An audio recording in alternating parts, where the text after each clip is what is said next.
In the last episode, we talked about guilt. That quiet ache caregivers carry even when they're doing their best. Today, I want to talk about another part of caregiving that's harder to name. The emotional wounds that come from the person you're caring for. There were many times in the hospital when Phil ordered me out of his room. I would walk in trying to help, adjusting his blankets, talking to the nurses, making sure he had whatever he needed, and suddenly he'd snap. "Get out! Just leave." It wasn't anger. It was overwhelm. It was fear. It was a man whose world had collapsed so quickly that he didn't know where to put those pieces. I remember standing in the hallway just trying to catch my breath. I was doing everything I could to help him, but he was too emotionally destroyed to listen. His body was failing, his independence was gone, and I was the closest person to aim all those fears toward. Those moments hurt deeply, but they weren't about me. They were about the storm he was trapped inside. And then came the moment I'll never forget, the one that pierced me in a way I didn't expect. He looked at me, tired and scared, and said, "It would be easier for you if I was gone." Even now, those words, they still echo. Not because they were true, but because they came from a place so deep of fear, it had nowhere else to go. Caregiving changes the emotional landscape between two people. You're both hurting. You're both exhausted. You're both trying to survive something bigger than either of you. And sometimes the person you love most becomes the person who wounds you. Not out of cruelty, but out of desperation. Caregivers, they just don't talk about these moments.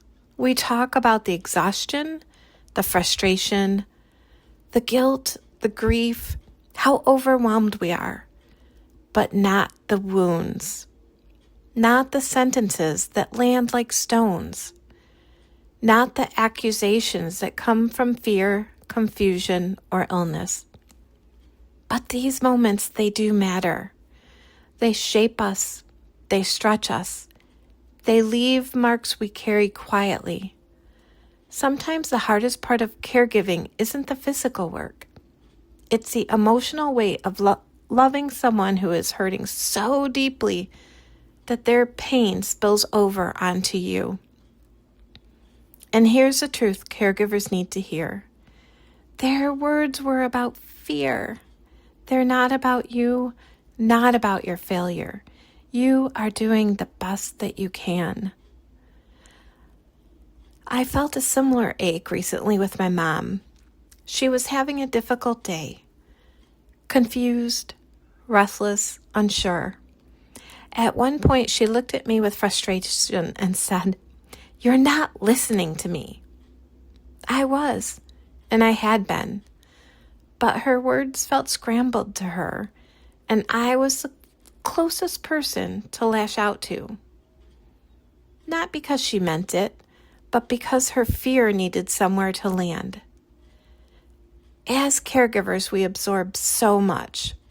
We absorb confusion, we absorb fear, we absorb frustration, we absorb those words that weren't meant for us, but were spoken in our direction.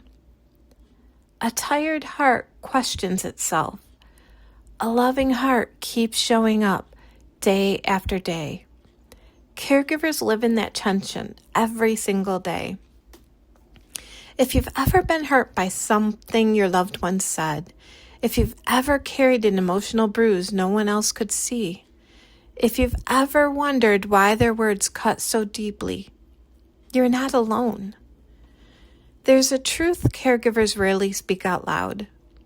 The people we love, they can sometimes wound us the most, not because they want to, but because they are fighting battles we cannot see. When someone is scared, sick, declining, or losing pieces of themselves. Their words often come from a place of fear, not intention. And fear has a way of lashing out. Their fear is not your failure. Their pain is not your fault. Their words are not a reflection of your love. They're a reflection of their struggle. Caregiving places you in the crossfires of someone else's emotions. You become the safe place where their frustration lands, the person closest to the storm they're trying to just survive.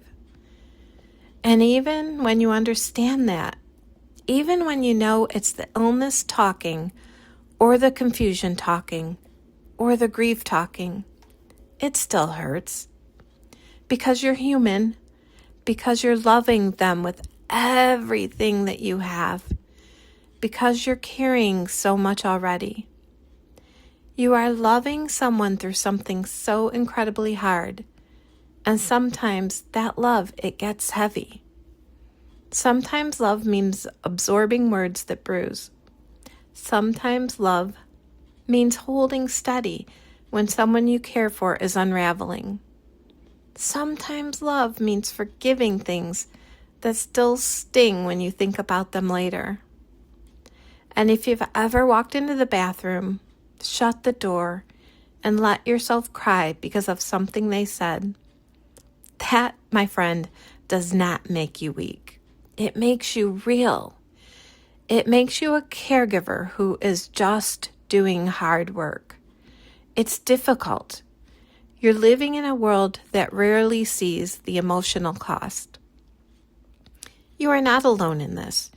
You are not the one carrying invisible bruises. And you are not failing. You are loving someone through their fear, their decline, their confusion, their grief. And sometimes love gets heavy. Here is a scripture encouragement that I hope will carry you through when you are discouraged. Psalm 34:18. The Lord is close to the brokenhearted and saves those who are crushed in spirit. God doesn't step back when caregiving gets emotionally painful. He steps closer. He sees the wounds no one else can possibly see.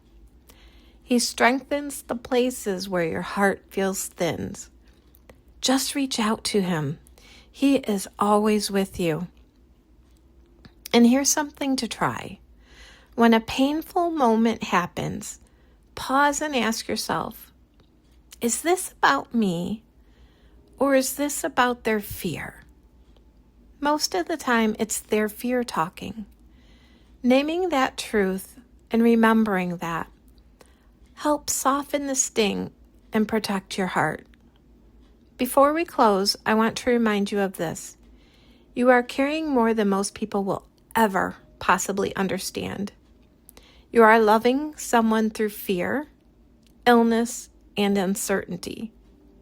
You are doing such important work even when it doesn't feel that way. Give yourself some grace today because you deserve it. Thank you for joining me today. I hope something you heard gave you strength for the next step in your journey. Remember, you are doing meaningful work even when no one sees it, and you are never alone. If you'd like to connect or share your caregiver's story, you can find me in the Caregivers Gathering Place of Hope on Facebook. It's a community where you don't have to pretend to be strong all the time. And if you'd like more encouragement, my cookbook on Amazon, Comfort and Care, A Caregiver's Cookbook, offers both easy recipes and everyday hope. I'd love to hear what part of today's episode spoke to your heart. Feel free to email me anytime. I would love to hear from you. The Caregivers Table at yahoo.com. Thanks for listening, and I'll see you next time at The Caregivers Table.